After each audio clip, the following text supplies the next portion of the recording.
What's up everyone? I hope you're all doing well. What's up everyone? I hope you're all doing well.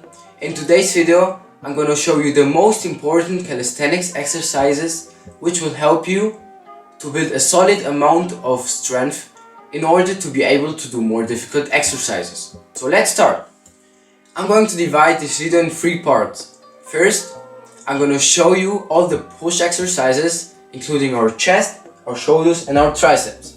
Then, I'm going to show you all the pull exercises, including the back and the biceps.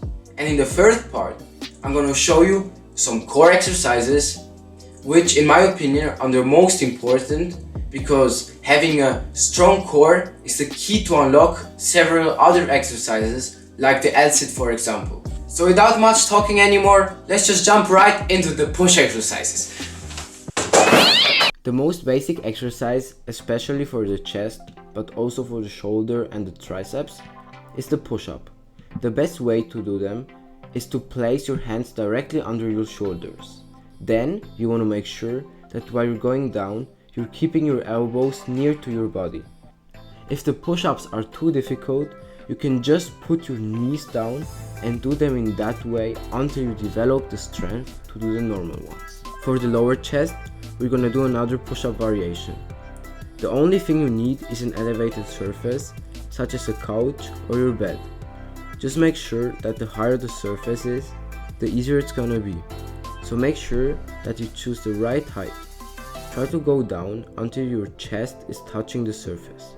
Remember that your elbows should always be next to your body.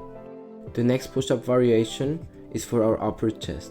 Grab yourself again an elevated surface where you can put your feet on. This time, the higher the surface, the more difficult it's gonna be. For this push-up variation, you really need to pay attention that your hands are under your shoulders. This type of push-ups are the most difficult ones, but after a while of doing them, you're not only gonna see results in your chest, but also notice a significant increase of strength, because you will be able to do more and more repetitions. The next variation I want to show you are the pike push-ups. These push-ups are now especially for your shoulders. And the best thing about it is that you're engaging all 3 heads of the shoulder at the same time. You first start in a push-up position, and from there you bring your feet as near as possible to your hands. Now try to touch the ground with the crown of your head. By doing the pike push-ups, you even start building the required strength you need to hold a handstand. With push-ups, you can as well hit the triceps very intensive by doing diamond push-ups. Form therefore a triangle with your hands. The more your hands are together, the more you're gonna hit the triceps, and when you do them wider, you hit less the triceps and more the chest. Something very important for all the push-up variations, which you should definitely do, is to hold the push-up position for a few seconds when you're in the lowest point. This is not only going to improve your muscular endurance, but also reduces the risk of injury when it comes to do more difficult exercises, because your body will get used to handle physical stress. Another extremely effective exercise for your triceps are dips. Dips are, in my opinion, one of the best exercises to grow your triceps fast and get stronger at the same time. And the only thing you need to do them is a pair of dip bars. If you don't have any dip bars where you're training, then just be inventive and use, for example, 2 chairs. Try to really go as far down as possible in order to develop your triceps as fast as possible. You can do dips, of course, only on 1 dip bar as well. This type of dips are called straight bar dips. Again, try to go as near as possible to the ground before you push yourself up again. If you develop the strength and have the possibility to use a weight vest, I highly recommend you to try weighted dips. They not only give you an insane pump and feeling while you're training, but your triceps will also grow faster than fast. These were, in my opinion, the most important exercises for the push muscle group. Now let's move to the pull exercises. Probably the most known and at the same time the best exercise for your back are pull-ups. But not everyone is able to do a pull-up. That's why I'm first gonna show you an isometric warm-up to prepare your body properly for these movements to be able to give then the best possible output while working out. Therefore, you can use any vertical object, even a narrow tree is working if you want to work outside as I do. Grab the bar or the tree with one hand on the side you don't see it, and with the other hand there where you see the bar. Basically, you want to push as hard as you can with your top arm and pull as hard as you can with your bottom arm. After 10 seconds, reverse the pushing and the pulling, so both arms had done both. After that, rest a bit, and then you should be ready to give the pull-ups a try. When it comes to the pull-ups, there are some very important things to consider. The first thing I'd like to point out is the grip. When you see people doing pull-ups, you see them often pulling their chin over the bar. But to develop the abilities and the strength to do a muscle up, for example, you want to really overgrip the bar so that your palms are over. This grip makes you automatically pull the bar to your chest and not only to your chin. If it's too difficult for you, this is no problem. There is a regression of the pull-up you can do as well to train your back. The Australian pull-ups. For them, you don't need a pull-up bar but a dip bar.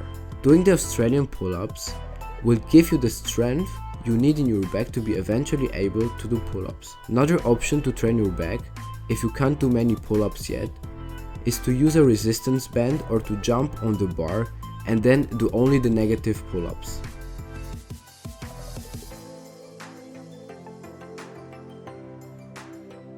Next, I want to show you the best exercise for the biceps, chin-ups. The difference between pull-ups and chin-ups makes the grip. For the chin-ups, we grab the bar from behind. Try to pull all the way up and hold the position for a bit before you go down again. Same as for the pull-ups, use a resistance band or do only the negatives if the chin-ups feel too difficult. Same as for the push-ups, I recommend you to train as well the static variations. Try to hold the pull-ups and chin-ups at the top position, then with your arms in a 90 degrees angle and in a hanging position. As for the push-ups variations, holding this position will boost your back and bicep strength to another level.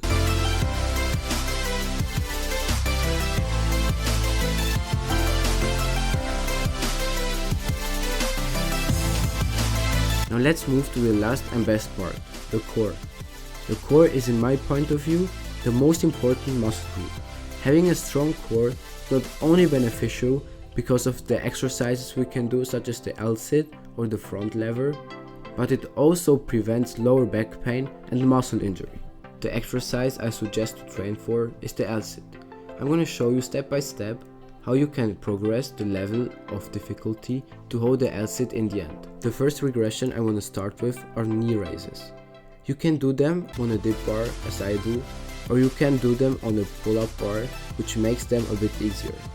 The most important thing is that you should try to get your knees as high as you can so that the core is fully involved in this exercise. After you've got comfortable with this move, you can try the one leg raises. Therefore, you need to stretch one leg and try to bring it to a 90 degrees angle. For the next exercise, we're stretching both our legs and bring them up to a 90 degrees angle. This move is going to be a lot harder, but it's going to form a solid foundation of strength in your core. Try to always do this exercise as well as all other exercises with perfect form. It doesn't matter how many reps you can do. Moving on to the next exercise, we are doing the same exercises but in isometric version, which will make them slightly harder. The first move is going to be the tucked L-sit. Basically, it's the exercise like the knee raises, only that you're holding the position instead of going down. The next exercise is the single leg L-sit. By stretching one leg out, you're really gonna feel your abs working. And you get the sensation of being in an L-sit, which is the next move to try. Something very important I'd like to point out is that you have to find out at which stage you're at the moment. It doesn't make much sense to just start with the single leg L-sit if you haven't ever trained your abs in such a way as these exercises do before. So make sure that you find the right exercise you need to work on and then progress in time to the harder progressions. Now I want to show you a workout plan that will help you to get stronger and bigger if you put hard work in, of course. I recommend you to split the areas of your body in 3 parts. This is how I used to train when I started working out. On the first day, so let's say on Monday, you're gonna make a so-called push plus core day by doing the exercises which I showed you for the push muscle group and the exercises for the core. On the next day, you're gonna train your back and biceps, meaning your pull muscle group. At the same time, the rest of your upper body is recovering from the workout the day before. Then, on the third day, you're gonna have a leg and core day. In this video, I only showed you how to train your upper body and not also your legs. But the next video I'm gonna do will be about how you can train your legs without weights. Okay, so after this 3-day split, in which you have trained your whole body, you can either take 1 day off and then start again with the push and core day, or you can directly continue the day after the leg and core day with the push day. Just make sure that you give your core 24 hours of rest. That means that then you're going to train your core just after the push day with the pull muscle group. So there you have it, some of the best exercises and techniques for beginners in calisthenics. With time and consistency, you will be amazed at what you can achieve. So don't give up if you don't see any results after the first couple weeks.